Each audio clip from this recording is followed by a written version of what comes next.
The air in my garage always had a particular smell on autumn evenings. It was a mix of hot ozone from the tip of my soldering iron, the damp, earthy scent of wet leaves just outside, and the faint, sweet smell of teenage ambition.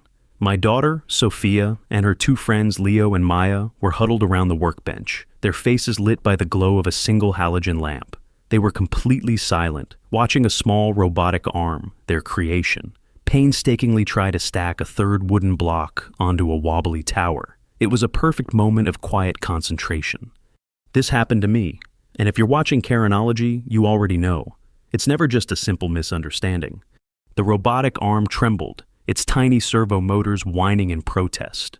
It lowered the block, held it, and then the whole world exploded in a deafening roar as the garage door rattled its way up. The sudden flood of cold, harsh light made us all flinch. Framed in the opening, like a bulldog poured into a beige pantsuit, stood Karen, the president of our Homeowners Association. Behind her, a mountain of a man in a cheap security uniform stood with his arms crossed, his presence filling the rest of the space. Karen's smile was thin and triumphant. She marched forward, her sensible shoes clicking on the concrete, and thrust a piece of paper into my hand. "Effective immediately," she announced, her voice dripping with artificial sweetness. I looked down at the letterhead. My eyes found the bolded text. Notice of violation. Unauthorized commercial activity. Then I saw the number at the bottom. A $5,000 fine. I stared at her, speechless. Commercial activity? Karen, this is a school robotics club. These are kids. She waved a dismissive hand. Rules are rules, Alex. Her security guard lumbered past me, his eyes scanning the shelves of wires, tools, and half-finished projects. He was supposed to be intimidating, but he just looked bored. He moved toward the workbench with a practiced clumsiness, and with a lazy sweep of his arm, he sent everything on it flying. There was a sickening crash of plastic, metal, and 6 months of hard work. The kids gasped. Sophia let out a small, wounded cry. Parts scattered across the floor like shrapnel. A tiny circuit board skittered under my boot, and among the debris, my old digital caliper, a precision tool my first mentor had given me 20 years ago, landed with a flat, metallic clink. It was the one tool I treated with reverence. It was my symbol of getting things right. Have you ever had one of those moments where your entire world tilts on its axis because of one person's malice? My blood ran cold, then hot. It wasn't just about the robot anymore. It was a ghost of a different failure, a different miscalculation from my past, rising up from the concrete floor to mock me. Karen looked at the mess, then back at me, her smile widening just a fraction. She leaned in, her perfume a cheap floral scent, fighting a losing battle with stale cigarette smoke. Rules are rules, she repeated, this time in a conspiratorial whisper, especially for those who put the entire neighborhood at risk. She didn't specify the risk. She never did. The guard grunted something about just doing his job as he followed her out. They didn't even bother to close the garage door. They just left us there, in the wreckage. I stood frozen, the $5,000 violation notice crinkling in my fist. The kids were silent, their faces a mixture of fear and disappointment. Sophia looked at me, her eyes wet with tears, with that look a child gives their parent when they expect them to fix the world. And in that moment, I had no idea how. I bent down slowly, my knees cracking in the cold air. I ignored the broken plastic and tangled wires. My fingers found the cold, smooth steel of my caliper. It was unharmed, but the violation felt deeper than a scratch. It was a message. I closed my hand around it, the familiar weight a small, cold comfort. I could hear the last of Karen's footsteps fading on the gravel driveway. A single wet oak leaf blew in and settled on a broken circuit board like a tombstone. The single oak leaf on the circuit board felt like a final insult. I stood there for a long time, the cold night air seeping into my bones, long after the kids had gone home with their parents, their hushed apologies echoing in the quiet street. Sophia didn't say a word. She just gave me one last look, a mix of disappointment and a plea, before closing the door to the house behind her. That look hurt more than the $5,000 fine. The next morning, the real attack began. It wasn't loud or violent like the garage raid. It was quiet, bureaucratic, and 100 times more suffocating. A certified letter arrived, this one on thicker, more expensive paper. It informed me that, pending an investigation, my access to my own garage was officially restricted. The lock had been changed overnight. A second notice, taped to the new lock, informed me that a fine of $250 would be added for every day the violation continued. Let me back up for a second. I'm an engineer. My job is to test materials for stress, to find the breaking point of concrete, steel, and composites. I deal with hard numbers and physical laws. I thought a dispute with a homeowners association would be a matter of logic. You present the facts, they see the error, and life goes on. I was about to get a masterclass in how wrong I was. I called the law firm representing the Homeowners Association. A paralegal with a voice as flat as a dial tone picked up. I explained the situation, keeping my voice steady, professional. It's a school robotics club, I repeated. There is no commercial activity. It's for education. There was a pause on the other end, the sound of someone clicking a mouse. Mr. Evans, she said, her tone unchanged. The association's bylaws define commercial activity as any operation that is not strictly residential in nature. The board has broad discretion in interpreting this clause. The presence of specialized equipment and non-residents has been deemed sufficient for this classification. Is specialized equipment? You mean a soldering iron and some laptops, non-residents? They're my daughter's friends. They're 14 years old. The board's decision is final, she said, the sentence a brick wall. You can appeal at the next quarterly meeting, in 3 months. The line went dead. I stood in my kitchen, the morning sun streaming through the window, making dust motes dance in the air. The economic clock was ticking. My initial $5,000 fine was now $5,250, and it was climbing. The feeling was like being in a room where the walls are slowly, silently closing in. But that wasn't the worst of it. The worst part came that afternoon. I was scrolling through my phone when a notification popped up from the neighborhood Facebook group. It was a post from Karen. The picture she used was taken from the doorway of my garage the night before. The angle was low, the flash harsh, making the scattered robot parts and tools look sinister, like pieces of an unexploded bomb. The caption was a masterpiece of insinuation. "Concerned neighbors," it began in all caps. "Is this what's happening behind closed doors in our community? What are they building in there? What aren't they telling us?" The comments started rolling in immediately. "I always thought he was a bit strange. Are those chemicals? My kids play on this street." It was a digital witch hunt, and I was the witch. My phone buzzed again. This time it was an email. A client I did freelance consulting for was postponing our contract, citing a need to reevaluate their partnerships. I knew what that meant. Karen's war wasn't just about my garage. It was about my reputation, my livelihood. Have you ever had your name dragged through the mud by people who don't even know you? It's a uniquely helpless feeling. I felt my face get hot. I wanted to storm over to her house, to scream, to demand she take it down. But I knew that was what she wanted. It would just be more fuel for her fire. Later that day, it got worse. A white county sedan pulled up to my curb. A woman in a drab suit, holding a clipboard, knocked on my door. Child Protective Services. "An anonymous tip," she said. "Allegations of child endangerment and exploiting minors in an unregulated workshop." I had to stand there, smiling politely, while she inspected my home, my workshop, and interviewed my daughter. Sophia was brave, but I could see the fear in her eyes. The agent was professional, and the claim was eventually dismissed as unfounded, but the damage was done. The visit itself was the punishment. It was a public branding. I walked the agent to her car, my neighbors peering out from behind their curtains. Every window was an eye. As the sedan pulled away, Karen drove past. She slowed down just enough to meet my gaze. She didn't smile. She didn't have to. Her expression was one of calm, absolute victory. She had made me a pariah on my own street, and that was just day one. The silence in my house that evening was deafening. The only sound was the faint hum of the refrigerator and the loud, frantic ticking of the clock on the wall. That ticking clock was the only thing I could hear all night. Tick. Another $250. Tock. Another neighbor convinced I was building a bomb next to their picket fence. Tick. The memory of my daughter's face, pale and scared, in front of the CPS agent. By sunrise, I felt like I'd been backed into the tightest corner of my life. The law was a dead end. The Homeowners Association was the enemy. I was isolated. And when you're completely isolated, you start thinking about the other people on the island, the ones who keep to themselves. My mind landed on Mark. Mark lived 3 houses down. He was one of those old guys who seemed to have been permanently installed on his front porch rocker, a fixture of the neighborhood who saw everything and said nothing.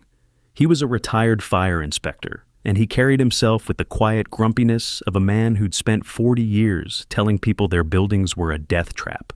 You know the type. His lawn was immaculate, his house was perfectly maintained, and his stare could curdle milk. We'd exchanged maybe 10 words in 5 years. I had nothing to lose. I walked down the street, the morning air crisp and cold against my face. I could feel the twitch of curtains in the houses I passed. I was a spectacle now.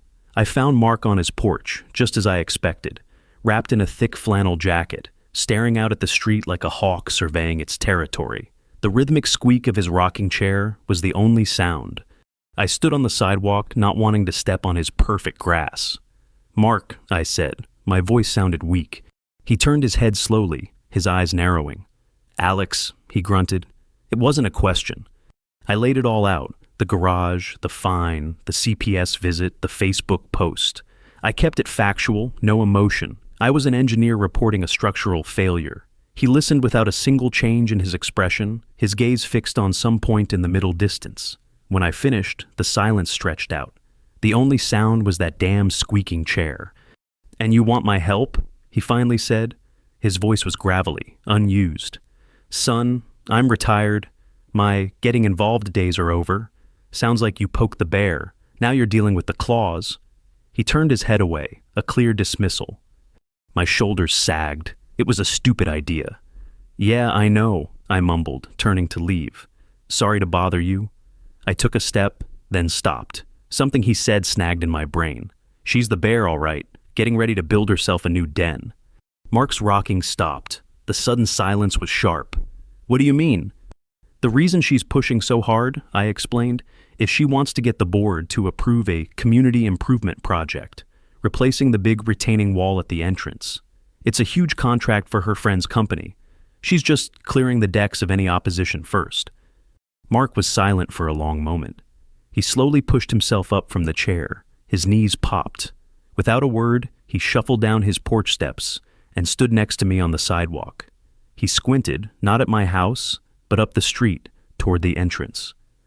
"New wall, huh?" he murmured. Then he looked down at the curb in front of his own house. It was new, part of a recent beautification project Karen had spearheaded, perfectly formed, pristine concrete, with manicured flower beds behind it. "Look at this," he said, nudging the curb with the toe of his worn boot. The sound was a dull scrape. "Pretty, right? They put these in all along the street last spring." He looked up at me, and for the first time, I saw a flicker of something other than annoyance in his eyes. It was the ghost of the inspector. "There's just one problem. The turning radius for a ladder truck is 35 feet. With these new curbs, the effective road width is down to 28. A fire engine can't make the turn into this street anymore, not without mounting the curb and tearing out its undercarriage." I stared at the curb, then up the street, and my engineer's brain finally clicked into a new gear. It wasn't a document, it wasn't a secret. It was right here, a violation, hiding in plain sight, far bigger than a hobby in a garage. It was a flaw in her own design. Mark gave a dry, humorless chuckle. "She's so busy enforcing her little rules," he said, looking back at my house, at the new gleaming lock on my garage. "She forgot to follow the big ones, the ones that actually matter." He looked at me, his expression grim. "That's your leverage, son. But be careful how you use it." He turned and shuffled back to his porch, the conversation over. I stood there as the cold wind whipped around me, but I didn't feel it. I was looking at my sealed garage, then back at the pristine, illegal curb. Karen had built a perfect cage for me, but it looked like she'd forgotten to check the foundation of her own. The fight wasn't about my garage anymore. I smiled. Now it was about the whole neighborhood. Mark's revelation was like a shot of adrenaline. For the first time in days, I felt the fog of despair begin to lift. I had something real, something measurable. I spent the next 2 days buried in research. I downloaded the county fire codes, the original subdivision plans, and the state-level public safety statutes. I printed out satellite images of our street and drew the turning radii of a standard ladder truck in bright red ink. The math was undeniable. The new curbs had effectively blocked emergency access to our entire section of the neighborhood. I felt a surge of confidence. I had facts. I had diagrams. I had the code. I called my old friend, David. David was on the Homeowners Association board with Karen. He was a good guy, a little timid maybe, but his heart was in the right place. We'd coached our kids' soccer teams together. I trusted him. We met at a coffee shop downtown, far from the prying eyes of the neighborhood. The smell of roasted coffee and steamed milk was a welcome change from the stale air of my house. I laid out my findings on the small table between us. I showed him the codes, the diagrams. "This isn't just about my garage anymore, Dave," I said, keeping my voice low. "She put the whole street at risk for some flower beds. We can't let her get away with this. And we definitely can't let her hand a massive contract for a new retaining wall to her buddy." David stared at the papers, his face pale. He ran a hand through his thinning hair. "I knew she was cutting corners," he whispered. "But this is insane. This is a lawsuit waiting to happen." He looked up at me, his eyes wide. "Okay, Alex, I'm with you. The next board meeting is next week. It's a special session she called to push through the retaining wall vote. You present this. I'll back you up. I'll second the motion to freeze the project and launch a full safety audit." I felt a wave of relief so powerful it almost knocked me over. I finally had an ally, someone on the inside. "Thank you, Dave," I said, and I meant it. "I knew I could count on you." He gave me a weak smile.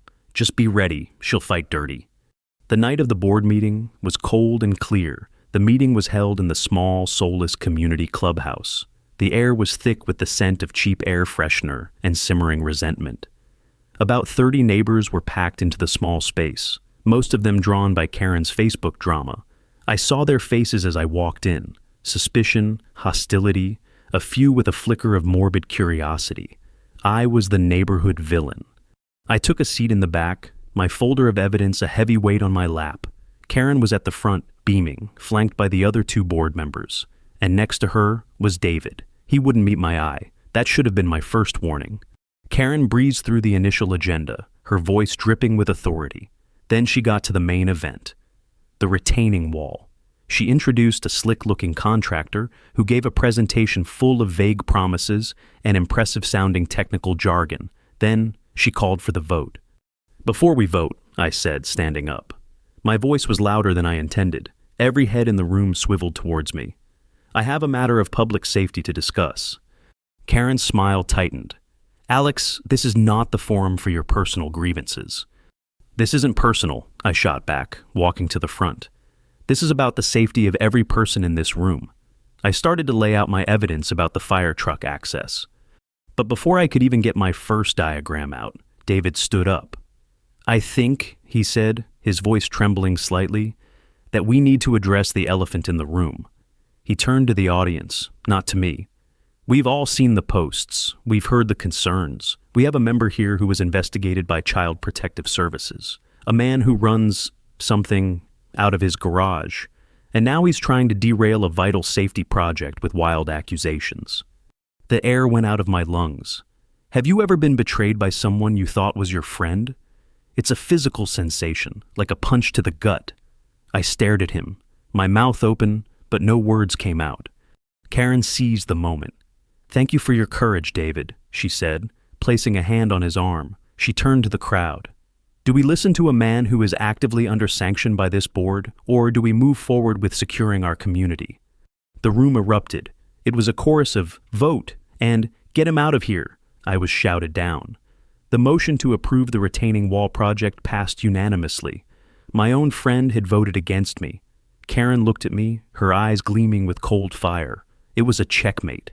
She hadn't just beaten me, she'd used my friend to do it. I walked out of that clubhouse into the freezing night air. The stars seemed impossibly far away. The financial clock was still ticking, but now it was drowned out by a much louder noise, the sound of my own failure. The cost of the new retaining wall project would be split among all the homeowners. A special assessment. Another $15,000 tacked onto my name. I had lost. completely. I leaned against the cold brick of the clubhouse, the burn of humiliation hot on my face. She had won. Humiliation is a cold, heavy blanket. I stood there in the dark, the sounds of the triumphant meeting fading behind me, and I felt that blanket wrap around me. I had played by the rules. I had gathered facts. I had trusted an ally, and I had been publicly, spectacularly dismantled. My debt to the Homeowners Association had just ballooned, and my reputation in the neighborhood was now permanently cemented as the local crackpot. I walked home under the cold, indifferent streetlights. The familiar path felt alien, hostile. Every house I passed felt like a silent judgment. When I got to my own driveway, I saw something that made my blood freeze. A brand new 6-foot-tall chain-link fence had been erected around my garage. A bright yellow sign, professionally printed, was zip-tied to the gate. Danger, unauthorized zone, by order of the Pine Ridge Homeowners Association. They had physically caged a part of my own property. That night, I didn't sleep. I just sat in my dark living room, staring out the window at the glint of the moonlight on that new fence. It was a monument to my defeat. The next morning brought a fresh wave of attacks. My freelance consulting work, the little I had left, dried up completely. An anonymous complaint was filed with the city about the state of my lawn, which was perfectly fine. Another one was about a strange smell coming from my property. It was death by 1,000 paper cuts, a relentless coordinated campaign to make my life unbearable. What I discovered next, though, changed the game. A few days later, a sleek black car I didn't recognize pulled into David's driveway. A man in an expensive suit got out. It was the same contractor who had given the presentation at the meeting. I watched from my window as David came out to greet him. They shook hands, but it wasn't a friendly handshake. It was tense. The contractor handed David a thick envelope. David took it, his hand trembling, and quickly stuffed it into his jacket pocket without looking inside. He looked over his shoulder, his eyes darting around nervously, before scurrying back into his house. Funny thing is, when you've got nothing left to lose, you start noticing things. You start seeing the cracks in the world. My engineer's brain, the one that had failed me so spectacularly with logic and reason, started working in a different way. It started thinking about systems. Not systems of rules, but systems of people, of greed. I made a phone call, not to a lawyer, not to the police. I called a woman I knew from an old job, a forensic accountant named Maria. She was sharp, cynical, and owed me a favor. I explained the situation, focusing on the contractor and Karen's desperate push for the retaining wall. "It feels too aggressive," I said. "There's more to it than just a kickback." "There always is," Maria said, her voice dry. "Let me do some digging. Don't expect miracles." 2 days later, she called back. "You're not going to like this, Alex," she began. "The contractor, his company, it's a shell. It's got no assets, no equipment, and a history of dissolving after one big job. But that's not the interesting part." She paused. "The company that holds the master insurance policy for our entire Homeowners Association, guess who sits on its board of directors?" I didn't have to guess. "Karen's husband," I said. It wasn't a question. "Bingo," Maria confirmed. "And here's the kicker. I pulled the policy documents. There's a very specific exclusion clause. It says the policy is void if any structural work is performed by a non-certified contractor, or if pre-existing structural instabilities are not disclosed." Suddenly, everything clicked into place. The fire code violation wasn't just a mistake. It was a pre-existing instability. Karen knew about it. The shoddy contractor wasn't just about a kickback. He was a tool. Her plan wasn't just to build a wall. It was to have the wall fail. Think about that for a second. The shoddy construction would inevitably lead to a collapse. The insurance company, her husband's company, would deny the claim because of the exclusion clauses. The Homeowners Association would be on the hook for millions in damages. They'd be forced into bankruptcy, and the property values would plummet. And who would be there to buy up the land for pennies on the dollar? A developer, the same one I was willing to bet, who had been sending me lowball offers for my house. It was a planned demolition, not with dynamite, but with bylaws and insurance fraud. My little robotics lab wasn't the target. It was the excuse. I was just the inconvenient nail that had to be hammered down before they could tear the whole house apart. She hadn't just beaten me. She had used me as the first domino in a scheme to gut the entire neighborhood. and I had the proof, but it was just paper. How do you fight a monster like that with just paper? The realization hit me like a physical blow. I was standing in my kitchen, the phone still pressed to my ear, but the voice on the other end had faded away. I was looking at a conspiracy so much bigger than my garage, my fines, or my public humiliation. It was a cold, calculated plan to bankrupt my neighbors, people I'd known for years. The injustice of it burned in my chest, a white-hot rage that finally burned through the blanket of defeat. I knew that confronting them with documents would be useless. They'd just deny it, bury me in legal motions, and paint me as an even more unhinged conspiracy theorist. Paper could be dismissed, numbers could be argued, but some things you can't argue with. You have to show them. I went into my basement. It's my real workshop, the place I go when I need to think with my hands. I found what I was looking for in a dusty corner, a small portable hydraulic press I'd built for a project years ago. It was a compact powerhouse, capable of exerting 20 tons of pressure. It was designed for stress testing materials, for finding the breaking point. My plan began to form, a crazy, desperate long shot, but it was all I had. I spent the next night working. I drove out to the construction site where Karen's pet contractor was storing his materials. Under the cover of darkness, I helped myself to one of the high-strength concrete bricks he was planning to use for the retaining wall. Then I drove to an old quarry on the other side of town and found a section of the original retaining wall that had crumbled away. I chiseled out a sample of the old, weathered brick, the same kind that had stood at the entrance to our neighborhood for 50 years. Back in my basement, the two bricks sat side by side on my workbench. The new one was perfect, smooth, and uniform. The old one was chipped and stained, but it felt solid, dense.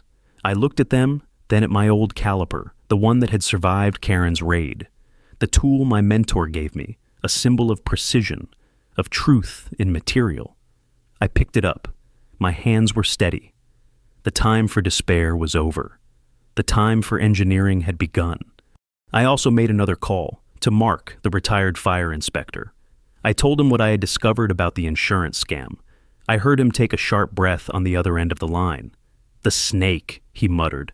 I told him my plan for the next Homeowners Association meeting. "It's a public meeting," I said. "Anyone can come. It would be a real shame if, say, a representative from the master insurance company's underwriting department happened to be there to answer a few hypothetical questions." There was a long pause. "I might know a guy," Mark finally grunted. "No promises?" The day of the meeting arrived. It was being held in the high school gymnasium to accommodate a bigger crowd. Karen was at the peak of her power. She was there to take a victory lap, to finalize the construction schedule. The atmosphere was a mix of smug satisfaction from her supporters and weary resignation from everyone else. I saw David in the crowd. He looked haunted, a ghost at the feast. I slipped in through a side door, wheeling my hydraulic press on a small dolly, covered by a tarp. A few people gave me strange looks, but no one stopped me. I was just the crazy guy from down the street, harmless. Karen was in the middle of her speech, talking about a new era of security and prosperity for the community. I waited for her to finish, to ask if there were any final questions. That was my cue. I walked to the front of the gym, my footsteps echoing in the cavernous space. I pulled the tarp off the press. A murmur went through the crowd. Karen's face hardened. "Alex, this is not the time or the place for your theatrics." "On the contrary, Karen," I said, my voice calm and clear, amplified by the gym's acoustics. "This is the perfect time and place. You're about to spend our money on a new wall. I think we have a right to know what we're paying for." I placed the two bricks on the press's platform.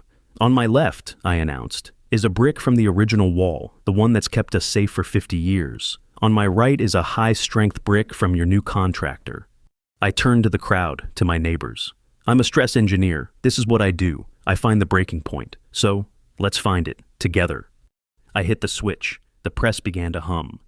The hum of the hydraulic press filled the gymnasium. It was a low, steady thrum that cut through every whisper, every shuffling foot. All eyes were locked on the two bricks. I placed the old, weathered brick under the steel plate first. The hum deepened as the pressure mounted. A digital display on the side of the machine ticked upward. 5 tons, 10 tons, 15. The old brick groaned, a faint cracking sound, but it held. At 19 tons, a few fissures appeared, but it refused to shatter. It had integrity. 50 years of integrity, I said, my voice echoing in the tense silence. I released the pressure and swapped it for the contractor's shiny new brick. It looked perfect, flawless, a testament to modern manufacturing. And now, I said, meeting Karen's furious gaze, the future. I hit the switch again.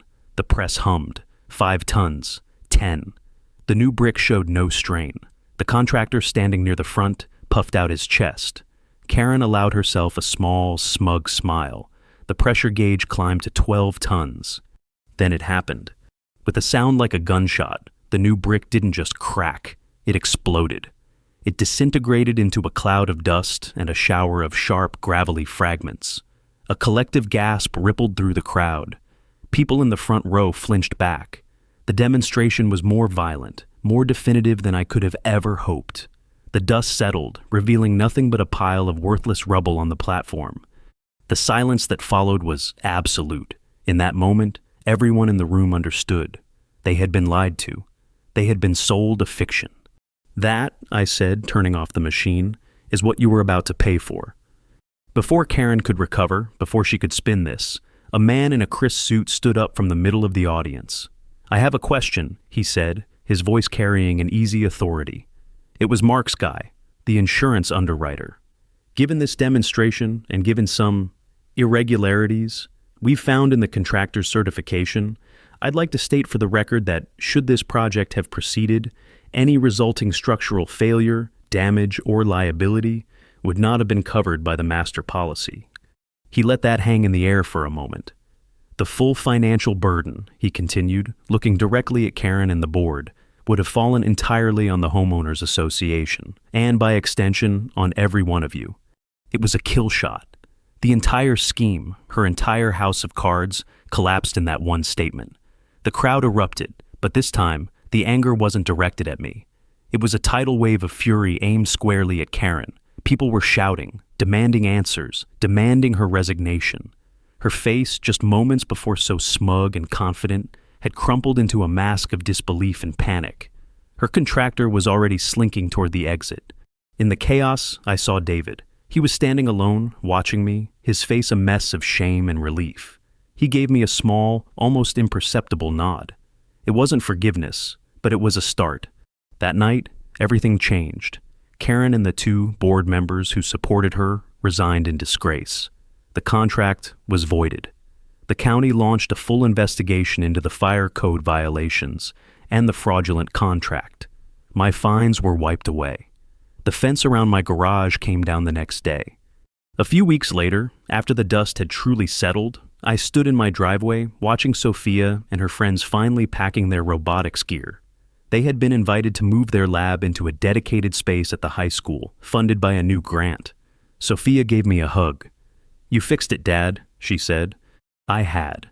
But winning came with a price. A few days after the meeting, the contractor, desperate to save himself, had approached me. He offered to pay off all my fines, to do any repair work I wanted, to give me anything I asked for in exchange for my silence about his role. It was a tempting offer, an easy way out. But I looked at him, then at my old caliper sitting on my workbench. Some things can't be bought. Some things have to be built right from the foundation.